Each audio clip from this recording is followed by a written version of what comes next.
mes gringos. FGS. OP. Yo, salut tout le monde, c'est OP, j'espère que vous allez bien et bienvenue sur ma chaîne YouTube. Les amis, très content de vous retrouver pour cette petite vidéo d'avant-match. J'espère que vous avez passé une excellente semaine. Je vous souhaite d'ailleurs à toutes et à tous un bon week-end. Les amis, avant toute chose, on s'abonne à la chaîne si c'est toujours pas fait. La petite clochette à côté, on clique dessus pour les notifs et on est carré. 18e journée de Ligue 1, les amis. Paris Saint-Germain, AS Monaco. Les rouges et bleus contre les blancs et rouges. Donc le match aura lieu à 20h45 au Parc des Princes et ce sera retransmis sur Prime Video. Paris est toujours premier de la Ligue 1, suprématie parisienne en Ligue 1. Premier avec 42 points. Quant à lui, Monaco pointe à la 7e place. Il me semble ex-aequo avec... je sais plus qui est devant. Vous me direz dans les commentaires. Lui, comme je disais, Monaco pointe à la 7e place avec 26 points. Sur les 10 dernières rencontres entre ces deux équipes, c'est 7 victoires parisiennes, 1 match nul et 2 défaites. Donc pour Monaco, c'est 2 victoires, 1 nul et 7 défaites. D'ailleurs, je me souviens d'un 7-0 au Parc. C'était en 2018, je crois. Il y avait eu un doublé de Lo Celso, il y avait Di Maria qui avait mis un doublé aussi. Même Draxler, il avait marqué. Draxler, qui était joueur de foot à l'époque et qui aujourd'hui, accessoirement, est devenu fumeur de chicha et intermittent du spectacle, j'ai envie de vous dire. Sur les 4 dernières rencontres en Ligue 1, c'est 2 victoires et 2 nuls pour le Paris Saint-Germain. Pour Monaco, c'est le contraire. C'est 2 nuls et 2 victoires. Donc Monaco a fait le plein de confiance sur ces 2 derniers matchs. Nous, c'est tout le contraire, tout simplement. En sachant aussi que Monaco, contre Lens et contre Nice, alors contre Lens, ils ont perdu, je crois, et contre Nice, ils ont fait match nul, il me semble. Un 2-2, une connerie comme ça. Monaco est une équipe bien organisée. Très très bien organisée, les gars. Ils ont des bons joueurs. Ben Yedder, Golovin, Voland, Tchouaméni, Diop et j'en passe. Ils ont un très bon gardien aussi. Bref, ils ont une très belle équipe et ça joue au ballon. Ça joue vraiment au ballon. Je sais que je me répète, mais en ce moment, on joue contre des équipes qui jouent au ballon. Qu'est-ce que je voulais que je vous dise, les gars? C'est comme ça. Monaco est une belle équipe. Monaco est une équipe qui va avoir à cœur de faire un résultat à la maison. Et on sait très bien que toutes les équipes en ce moment n'ont plus peur de nous. Et quand ils viennent au Parc des Princes, ont tout à cœur de faire un résultat. Que ce soit un nul ou une victoire. Je pense qu'on va avoir des monégasques qui vont nous rentrer dedans. Mais vraiment. Alors oui, malgré la victoire en Ligue des Champions contre Bruges, c'est un peu l'arbre qui cache la forêt. On va pas se mentir. Il y a un moment donné, il faut qu'on soit raccord avec tout ça. En championnat, je suis désolé, mais on est complètement à la ramasse. Et je m'attends à un match difficile. Je vois pas les monégasques être là, nous regarder, mettre le bus et attendre les rafales parisiennes, essayer de jouer le contre ou quoi que ce soit. Non, ils vont jouer, ils vont faire leur jeu. Et comme je l'ai dit, ils ont vraiment des forces. Vraiment des forces. Donc, que ce soit au milieu, en défense ou même en attaque, ils ont des arguments.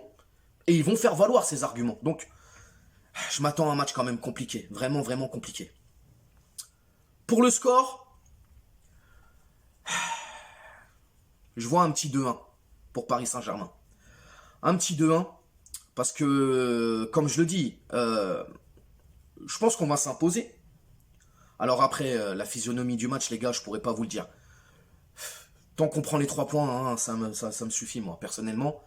Même si j'aimerais quand même qu'il y ait un jeu qui se mette en place. Alors oui, contre Bruges, on a vu une belle première mi-temps, je l'ai dit.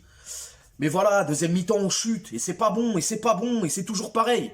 C'est toujours pareil. Ça commence à gonfler. Vraiment, ça commence à me gonfler. Donc, même si on gagne sur le fil du rasoir, c'est pas grave. Les 3 points. Qu'on continue, déjà qu'on se sorte de ces 2 matchs nuls, mais vraiment de merde, de nuls, et puis qu'on se donne un peu d'air, ça serait pas mal.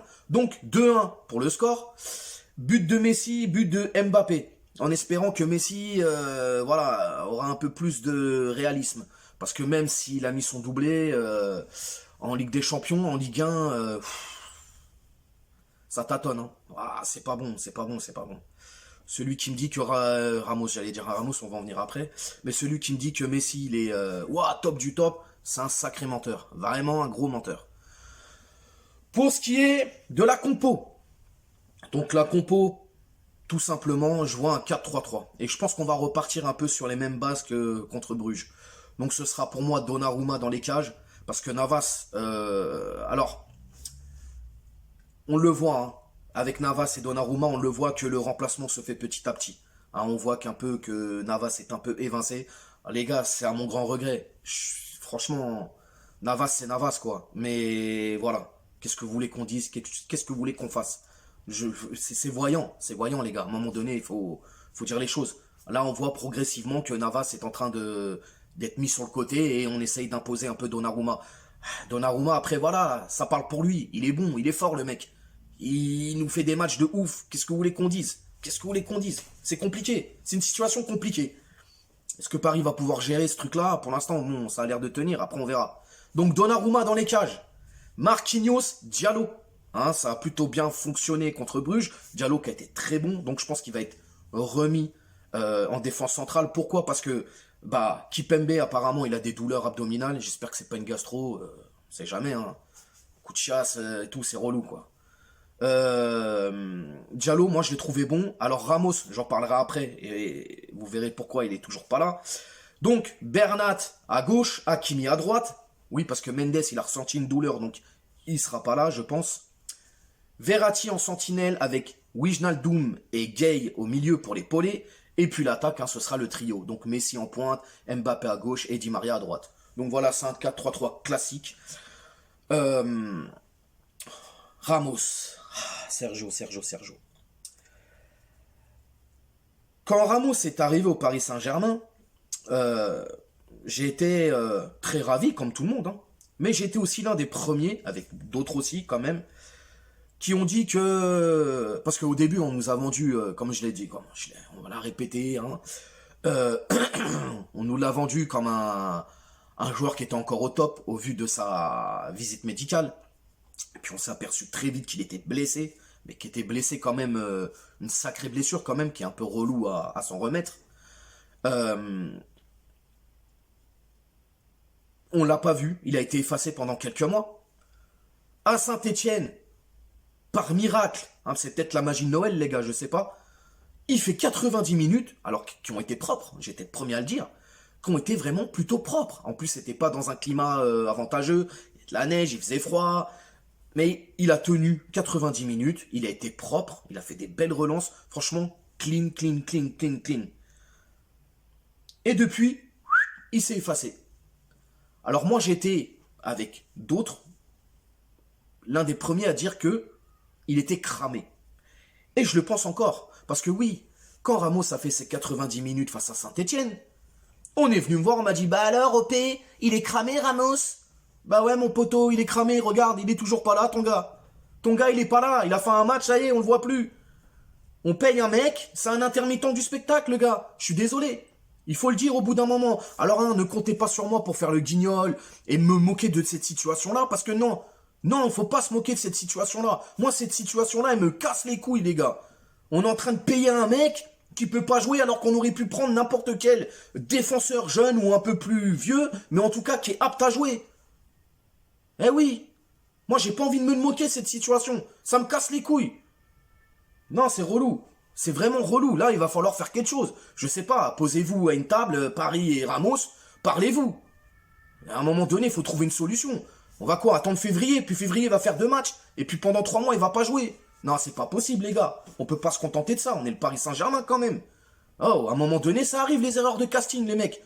C'est tout, moi je suis d'accord, comme Igor il le disait, le frérot Igor il l'a dit.